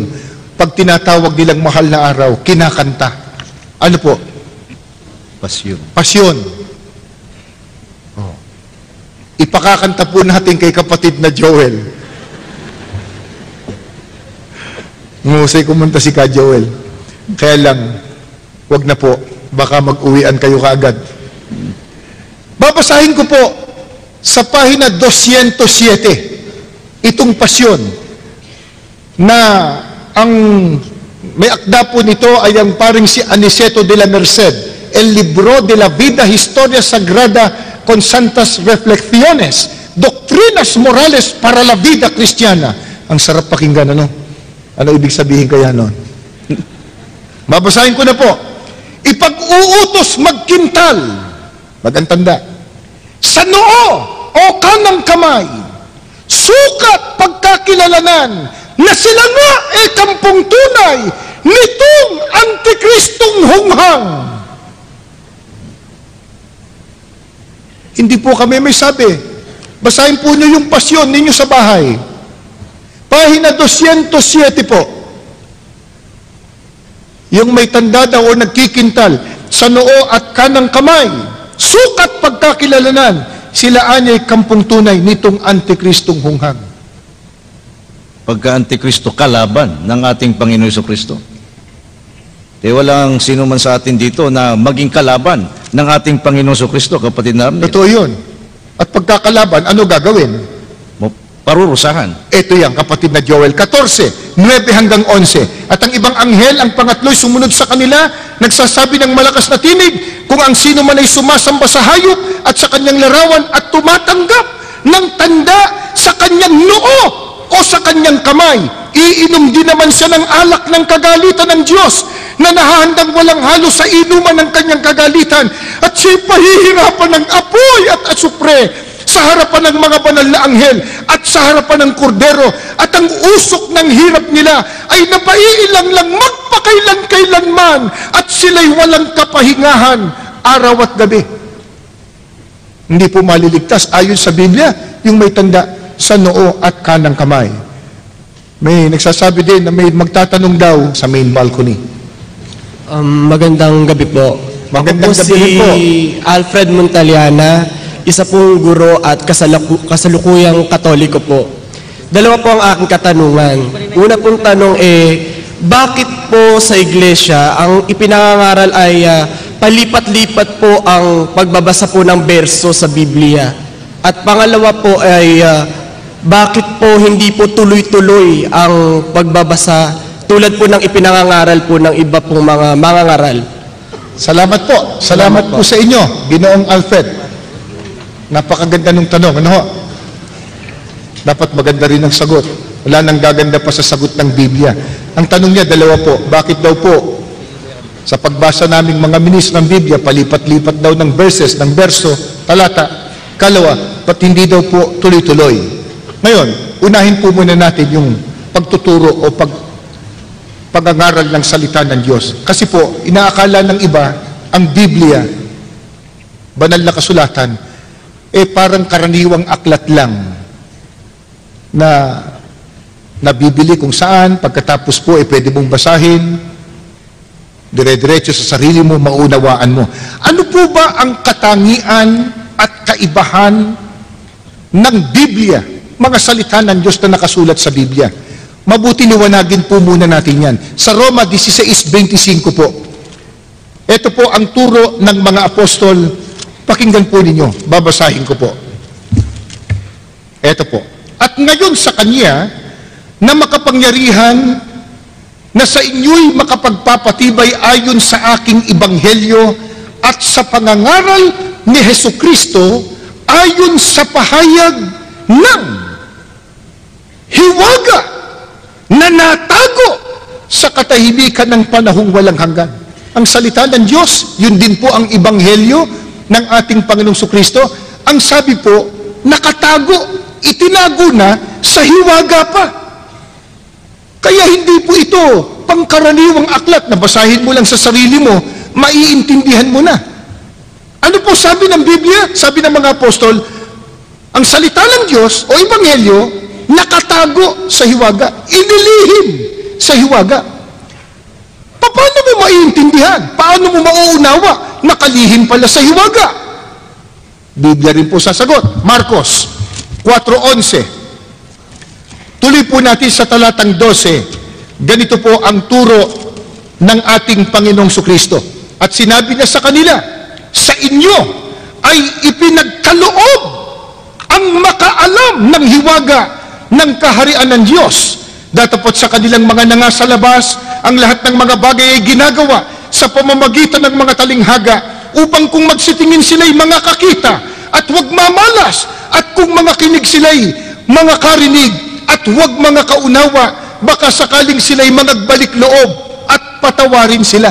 Nakalihim pala sa hiwaga ang salita ng Diyos na nakasulat sa Biblia.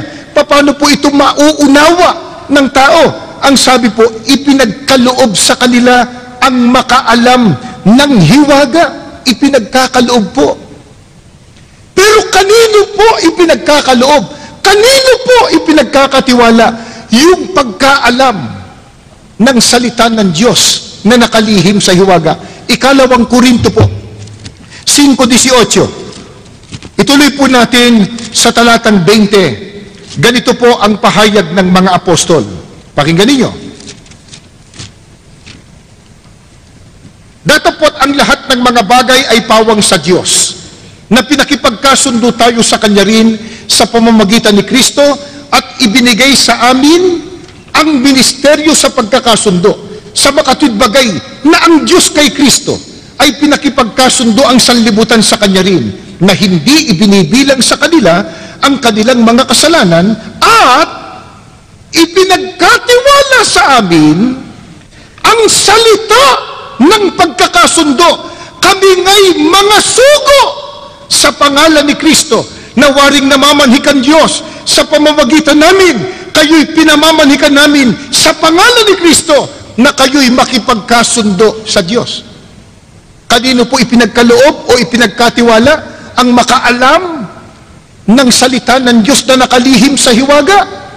Sa mga tunay na sugo ng Diyos. Ang nagsasalita dito si Apostol Pablo. Ano sabi niya? Ipinagkatiwala sa amin yung ministeryo at salita ng pagkakasundo. Alin po yung salita ng pagkakasundo? Yan din po ang aral ng Diyos. Bakit sinabing salita ng pagkakasundo? May dapat pa pagkasunduin. Sino? Ang tao at ang Diyos. Bakit? Nagkahiwalay bakit? Nang ang tao magkasala, nahiwalay sa Diyos. Ano kailangan? Ipakipagkasundo ang tao sa Diyos. Pero paano? May magtuturo ng salita ng pagkakasundo o salita ng Diyos na nakasulat sa Biblia. Sino magtuturo? Ipinagkatiwala sa amin, sabi po, ang salita ng pagkakasundo. Sino? Kami nga'y mga sugo sa pangalan ni Kristo. Kaya hindi po lahat, hindi kahit sino, hindi kumuha ka ng Biblia, pwede na. Ay, hindi ho. Yung iba na bilanggulang, nagbasa ng Biblia sa bilangguan, paglabas, nangangaral na. Hindi ganon. Nakalihim sa hiwaga yan. Paano malalaman? Kaloob. Kanino? Sa mga tunay na sugo ng Diyos. Kaya, pag hindi po tunay na sugo ng Diyos, may karapatan bang mangaral ng salita ng Diyos? Roma 10:15 po. Pakinggan po ninyo. At paano silang magsisipangaral kung hindi sila mga sinugo? Tanong ni Apostol Pablo, naroon na sagot. Obvious ang sagot. Ano sa tanong ni Apostol Pablo? Paano silang mangangaral? Hindi naman sila sugo. Ano katumbas? Pag hindi po sugo ng Panginoon Diyos, walang karapatang mangaral. Paano kung mangahas mangaral? Hindi naman pala sugo. Pag-aralan man ang pag-aralan, makakarating ba sa pagkaunawa ng katotohanan? Ikalawang Timoteo, Kapitulo 3, ang talata po ay 7, na laging nagsisipag-aral, lagi. At kailan pa man ay hindi nakararating sa pagkaalam ng katotohanan. Paano po kung hindi tunay na sugo ng Diyos? Kung mangahas mangaral, mangahas pag-aralan sa kanyang sarili, itong Biblia, makakarating ba siya sa pagkaalam ng katotohanan? Ang sabi ni Apostol Pablo, laging nag-aaral, ngunit kailan pa man, hindi nakarating sa pagkaalam ng katotohanan. Ano po katunayan? Mga kaibigan, mga kababayan at mga panauhin. Sa Biblia po, ang pangalan ng tunay na iglesia nakasulat po sa Biblia. Ano po? Binasa kanina, Roma 16:16, Gawa 20:28, Iglesia ni Cristo. Pero bakit nung mangaral, Iglesia Katolika? Saan mo mababasa yun? Anong kapitulo? Anong bersikulo? Ang pangalan ng tunay na iglesia, Iglesia ni Cristo, nasa Biblia. Ba't nung mangaral, Protestante? Saan mo mababasa sa Biblia yung Protestante? Ba't nung mangaral, Baptista, Metodista, Episkopal, at kung ano-ano pa? Wala naman sa Biblia. Pero Biblia hawak, Biblia binasa, nagsunog ng kilay, baka hindi lang pati kilay ang nasunog, pati bumbunan nasunog sa pag-aaral. Pero ba't nung magturo, iba? Sabi ni Kristo, kaloob ang makaalam niyan. Kanino? Sa mga sugo. Ano sabi ng Apostol Pablo na isa sa mga sugo ng Diyos? Paano ka mangangaral kung hindi ka sugo? Kung mangahas, mag-aral man ng mag-aral, hindi makararating sa pagkaalam ng katotohanan. Ngayon, puntahan po natin, paano po kung magturo ang mga tunay na sugo ng Diyos? Ito po, sa unang Korinto, sa kapitulo 2, ang talata po ay 13. Pakinggan po ninyo itong babasahin ko. Na ang mga bagay na ito ay atin namang sinasalita. Hindi sa mga salitang itinuturo ng karunungan ng tao. Hindi dito pinag-uusapan yung dunong mo pang sarili. Kung ano na pag-aralan mo, may doctoral degree ka ba? Masteral degree? Saan ka nagtapos? Hindi yun. Ano sabi? Uulitin ko po. Ng mga bagay na ito ay atin namang sinasalita, hindi sa mga salitang itinuturo ng karunungan ng tao, kundi sa itinuturo ng Espiritu na iniwawangis natin ang mga bagay na ayon sa Espiritu sa mga pananalitang ayon sa Espiritu. Paano po kung magturo at mangaral ng salita ng Diyos? Ang mga tunay na sugo ng Diyos, hindi anya sa karunungan ng tao, kundi sa pamamagitan ng turo ng Espiritu Santo. Paano yun? Iniwawangis ang mga bagay na ayon sa Espiritu sa pananalitang ayon sa Espiritu. Iwinawangis. Sapagkat ang salita po ng Diyos na nakasulat sa Biblia, wala pong kontradiksyon. Walang salungatan. Kumuha po tayo ng halimbawa. Dito po sa Genesis, yung Genesis po ay unang aklat ng Biblia. Babasahin ko po sa Genesis yung 3:1. Ito po. Ang ahas nga ay lalong tuso kaysa alinman sa mga hayop sa parang na nilikha ng Panginoong Diyos. At sinabi niya sa babae, tunay bang sinabi ng Diyos, huwag kayong kakain sa alinmang punong kahoy sa halamanan? May binabanggit po ditong ahas. Ito po yung ang dyablo na saan yung ahas? Tinukso yung mag-asawa, si Adan at si Eva. Ang banggit po, ahas. Gusto mong malaman, sino yung ahas? Pagka sinunod natin po, Ginoong Alfred, nagtanong, yung tanong po niyo na dapat tulad ng ibang tagapagturo, dire-diretso basa, sunod-sunod, tuloy-tuloy. Bakit sa amin, palipat-lipat po ng talata? Kung susundin po natin dire-diretso, ang tanong po natin, sino yung ahas? Basahin natin sa 2. At sinabi ng babae sa ahas, wala po dun 3, datapot bunga na, wala po dun. Ahas, baka nasa 4, wala. 7, 6, wala. Buglatin natin na makapal, wala pa rin. 32, ahas, nasan yung ahas? Nandun pala sa huli. Pagkat sinunod po natin dire-diretso, 1 linggo na tayo dito, hindi pa tayo tapos. Ang tanong natin, sino yung ahas? Alam po niyo kung nasaan yung sagot? Yung huling aklat sa Apokalipsis po. Apokalipsis, pakinggan po ninyo, sa 12, ang talata ay 9. Sino ba tong ahas na to? Ito ho. At inihagis ang malaking dragon, ang matandang ahas, ang tinatawag na Diablo at Satanas, ang dumadaya sa buong sanglibutan. Nandun po sa huli. Bakit? Tandaan natin, iniwawangis ang mga pananalitang ayon sa Espiritu. Batay din sa mga salitang ayon sa Espiritu. Ang totoo po niyan, kung magbibigay pa po kami ng mabuting halimbawa, sa bagay, makikita nyo sa ating screen ang talata. Kung pag-uusapan po ang tunay na Diyos, pag binasa po ninyo sa Malakias 2:10, yan po ay sa lumang tipan. Ano ho? Malakias 2:10. Ang Diyos po, iisa. Sino? Ang Ama. Pagka pumunta po tayo sa panahon ni Kristo, panahon Kristiyano, Juan 17:1 at 3, magkawangis. Ang turo ni Kristo, ang Ama lamang, ang tunay na Diyos. Pagdating ng panahon ng mga apostol, unang Korinto 8:6, pag binuklat mo, ibang talata din, ibang panahon din, sabi ni Apostol Pablo, sa ganang atin, may isang Diyos lamang, ang Ama. Isipin po ninyo, magkakaiba ng panahon, magkakaiba ng dako, pero iisa po ang turo. Isa lang ang Diyos, ang Ama. Eh bakit? Magkakawangis. Walang kontradiksyon. At yung turo na yon, ang siyang itinataguyod at ibinabandila ng Iglesia ni Cristo. Mula pa ng mangaral, ang kapatid na Felix Manalo nang nabubuhay pa, sapagkat siyang kinikilala po naming sugo ng Diyos sa mga huling araw. Nanindigan siya sa harap nino man at saan man. Isa lang ang Diyos, ang Ama. Hindi ba magkakawangis? Ang sabi ng propetang si Malakias, isa lang ang Diyos. Ang sabi ni Kristong pinakadakilang sugo, isa lang ang Diyos, ang Ama. Ang sabi ng mga apostol, sa ganang atin, isa lang ang Diyos, ang Ama.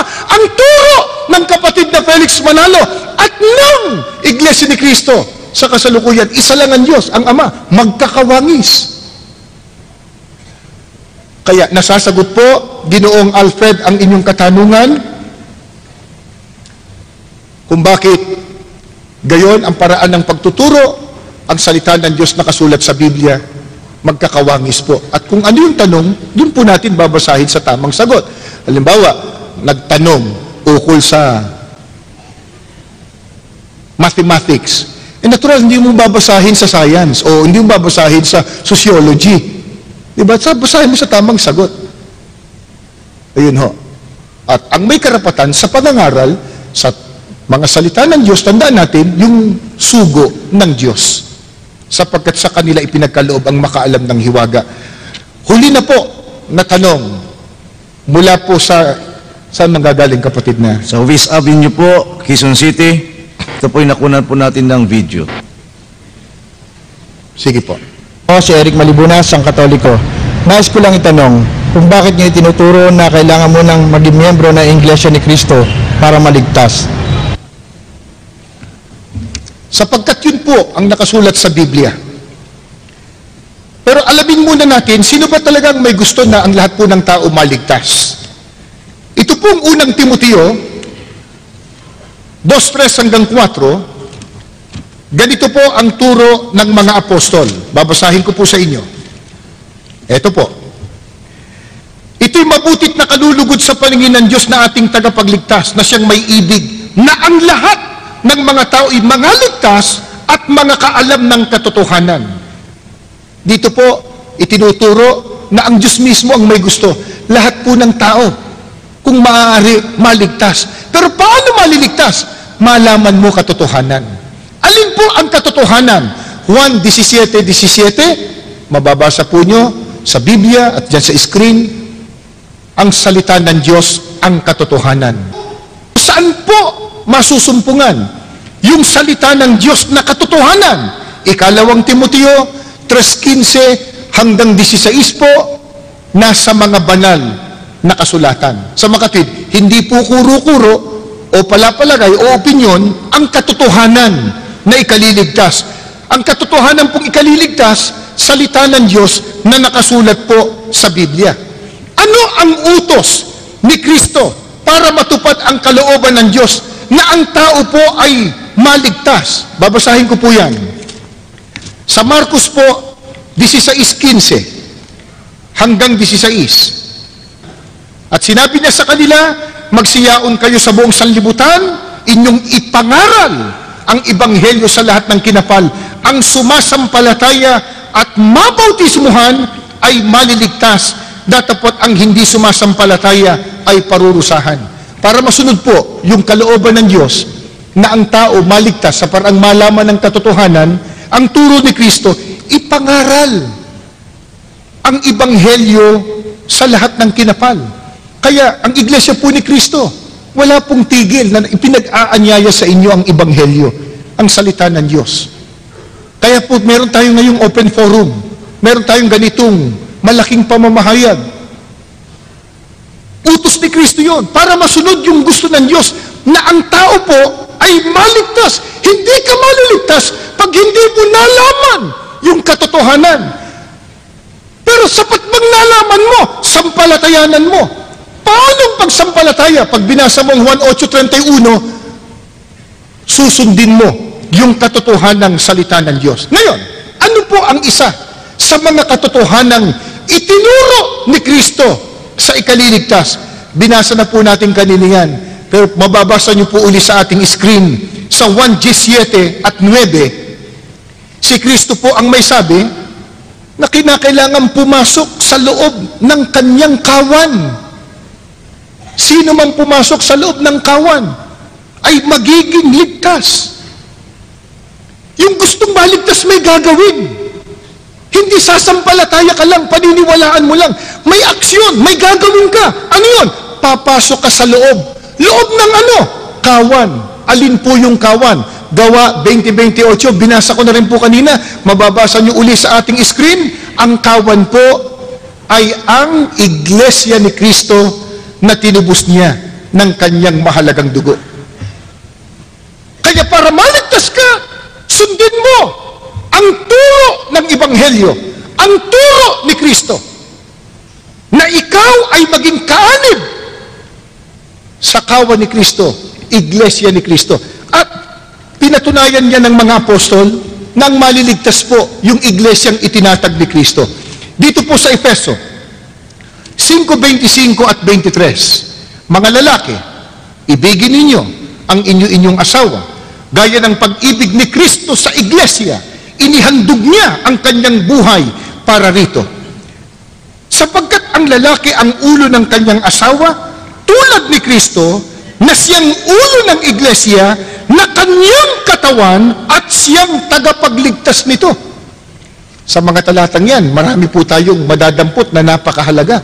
Una, yung iglesia, minahal ni Kristo, pinaghandogan niya ng kanyang buhay. Yung iba pong nangangaral, wala nang iglesia pa. Eh bakit sinabi ng Biblia, mahal ni Kristo iglesia, pinaghandogan niya ng kanyang buhay? Hindi na kailangan ng iglesia. Eh yung iglesia siguro nila. Pero yung tunay na iglesia, mahalaga. Minahal ni Kristo eh. At ang sabi po, ililigtas ni Kristo yung iglesia na katawan niya. Hindi po natin itinuturo na ang iglesia tagapagligtas. Hindi ho. Minsan kasi pinararatangan kami, o yan na naman ng mga iglesia, ituturo ng iglesia tagapagligtas. Wala po kaming ganung aral. Ano po ang turo na amin pong itinataguyod? Ang tagapagligtas, si Kristo. Pero kung si Kristo po ang tagapagligtas, ang kanyang ililigtas, yung iglesia na katawan niya, iglesia na pinangunguluhan niya, iglesia na kawan niya, iglesia tinawag sunod sa kanyang pangalan, iglesia ni Kristo. Yan po ang dahilan kung bakit itinuturo ng iglesia ni Kristo na kailangang umanib ang tao sa iglesia ni Kristo para maligtas. Yan din po ang dahilan kung bakit ang mga kapatid, kahit mamuhunan ng pagod, ng hirap, ng panahon, ng salapi, para lang maipalaganap ang salita ng Diyos, mai-share po sa inyo, maibahagi po sa inyo. Bakit? Utos din po ng Diyos. Huling talata po na amin pong babasahin para sa inyo. Sa aklat ng mga awit, 40, ang talata po ay 9 hanggang 10. Ganito po ang itinuturo ng banal na aklat. Ang pagliligtas mo ay aking inihayag. Saan man magtipon ang iyong mga anak, di ako titigil ng pagpapahayag. Ang pagliligtas mo'y ipinagsasabi di ko inilihim sa aking sarili. Pati pagtulong mo't pag-ibig na tapat sa mga lingkod mo'y isinisiwalat. Ang mga nakabahagi sa pangakong pagliligtas, alalaong bagay mga kaalib sa loob ng tunay na iglesia, hindi po titigil ng pagsisiwalat at pag-ahayag ng gagawing pagliligtas ng Diyos sa pamamagitan ni Kristo at ng kanyang banal na iglesia. Yan po ang dahilan kung ba't narito kayo ngayon. Yan po ang pinakalayunin, ba't po kami nag-anyaya sa inyo? Bilang pagsunod sa mga utos ng Diyos.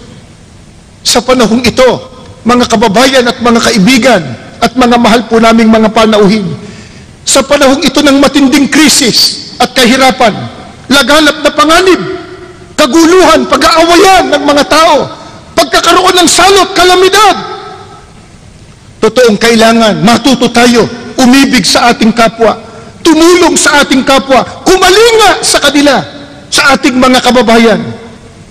At marahil yan po ang pinagpupunyagian ng ibang mga samahan, baka may ahensya pa ng gobyerno at mga pribadong institusyon, ginagawa ang pagtulong sa kapwa. Yan din po ang ginagawa ng Iglesia ni Cristo.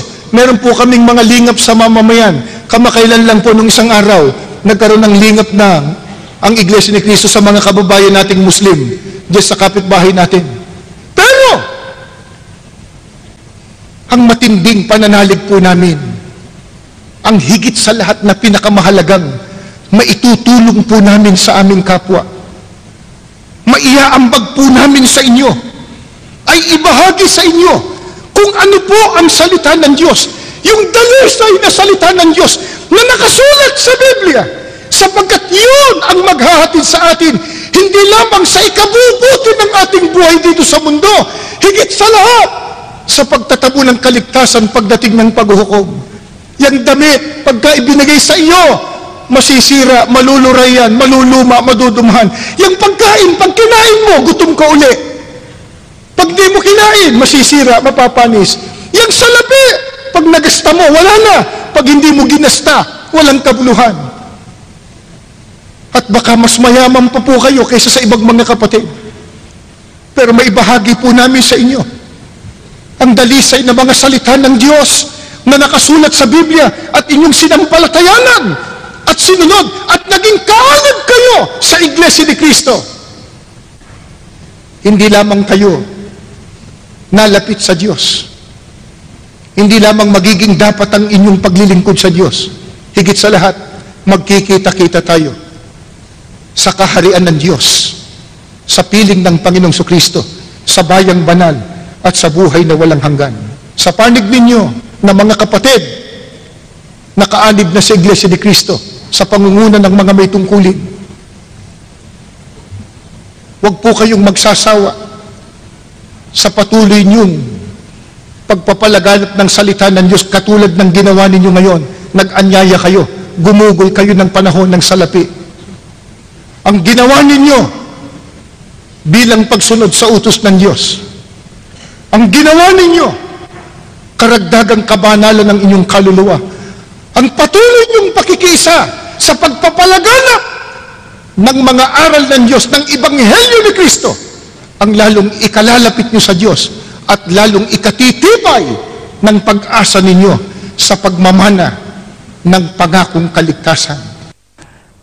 Sa mga susunod po naming telecast ay mapapanood din po ninyo mga kaibigan at mga magulang ang isinagawa pa po naming pamamahayag sa iba't ibang dako na ito po ay sa pamamagitan din ng pagtugon sa mga kababayan natin sa mga aral po ng Biblia na amin pong sinasampalatayanan. Maraming salamat po sa inyong buong tiyagang pagsubaybay sa palatuntunang ito ng Iglesia ni Cristo, ang tamang daan.